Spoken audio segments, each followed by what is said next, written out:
This is Realme GT2, and today I would like to demonstrate that you can share the Wi-Fi network password on this device. So to begin with, you will need to launch go at the Wi-Fi settings page, which you can achieve through opening the control panel, tap and then touch and hold at the Wi-Fi shortcut and go for more. In here, assuming that the network that you would like to share is the one that you are currently connected to, you gotta tap on it.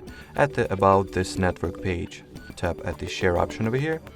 And in here, as you can see, this dialog window pops right up, which provides you with the Wi-Fi network password and the QR code, which you can further scan and get automatically connected to the Wi-Fi network that you wanted to share. Alrighty, so that will be it for this video, guys. Thanks for watching, and bye bye.